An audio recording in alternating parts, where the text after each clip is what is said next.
Markaz global പ്രവാസി സമ്മിറ്റിലേക്ക് കേരള പട്ടികജാതി പട്ടികവർഗ പിന്നോക്ക വിഭാഗ മന്ത്രി OR കേളു അവർകൾ എത്തിയതിൽ വലിയ സന്തോഷമുണ്ട്. അദ്ദേഹം കേരള മന്ത്രിസഭയിലെ ആദിവാസികളുടെ ആദ്യത്തെ പ്രതിനിധിയാണ്. ആദിവാസികളിൽ നിന്ന് തിരഞ്ഞെടുക്കപ്പെട്ട് മന്ത്രിസഭയിലെത്തി 2 പേരാണുള്ളത്. അതിൽ മന്ത്രിയായത് അദ്ദേഹം മാത്രമാണ്. അതുകൊണ്ട് തന്നെ അദ്ദേഹത്തിന് ആ മന്ത്രിപദത്തിന് വലിയൊരു പ്രത്യേകത കൂടെ ഉണ്ട് എന്നുള്ളത് ഇവിടെ അനുസ്മരിക്കാൻ. പാർശ്വവൽക്കരിക്കപ്പെട്ട ഒരു വലിയ വിഭാഗമാണ് അടിസ്ഥാന വർഗം, ഈ മണ്ണിൻ്റെ മക്കൾ. ആ മണ്ണിൻ്റെ മക്കളെ പൊതുരംഗത്തേക്ക് എത്തിക്കുന്നതിൽ അദ്ദേഹം ഒരുപാട് ശ്രമങ്ങൾ നടത്തിയിട്ടുണ്ട്. അതുകൊണ്ട് അർഹിക്കുന്നൊരു മന്ത്രിസ്ഥാനം തന്നെയാണ് അദ്ദേഹത്തിന് ഗവൺമെൻറ് കൊടുത്തിരിക്കുന്നത്.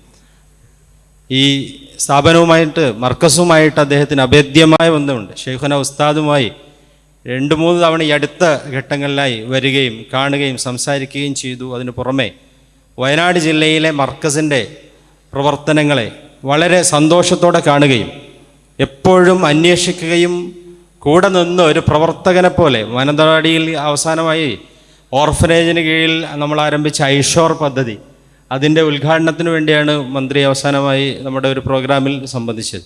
അന്ന് അദ്ദേഹം പറയുകയുണ്ടായി, മർക്കസ് പോലെയുള്ളൊരു സ്ഥാപനം വയനാട്ടിൽ മർക്കസ് പോലെ തന്നെ വളർന്നു വരണം, അതിനാവശ്യമായ എല്ലാ സപ്പോർട്ടും എൻ്റെ ഭാഗത്തുനിന്ന് ഞാൻ നിർവഹിക്കും. കാരണം ഇന്ന് സമൂഹത്തിന് ആവശ്യമുള്ള ഏറ്റവും അനിവാര്യമായ പ്രവർത്തനങ്ങളാണ് ബഹുമാന്യരായ കാന്തപുരം ഉസ്താദും മർക്കസും നിർവഹിക്കുന്നതെന്ന്. അദ്ദേഹത്തിന് മർക്കസുമായി ആ നിലക്കുള്ളൊരു സ്നേഹബന്ധവും കൂടിയുണ്ട്. ഏതായാലും പ്രവാസി സംഗമത്തിൽ അദ്ദേഹം വന്നതിൽ വലിയ സന്തോഷമുണ്ട്.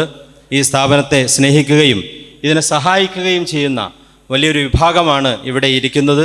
അവർ ആത്മാർത്ഥമായി ഈ സ്ഥാപനത്തിൻ്റെ തുടക്കം മുതൽ 50 വർഷമായി 50ലേക്ക് പ്രവേശിക്കുന്ന ഈ സ്ഥാപനത്തെ ഈ രൂപത്തിൽ ഇത്ര മനോഹരമായി വളർത്തിയെടുക്കുന്നതിൽ ഏറ്റവും അധികം പങ്കുവഹിച്ച ആളുകളാണ്. ഈ വിഭാഗത്തെ അഭിമുഖീകരിക്കുന്നതിന് വേണ്ടി ബഹുമാന്യരായ മന്ത്രിയെ ആദരവോടെ ക്ഷണിക്കുന്നു.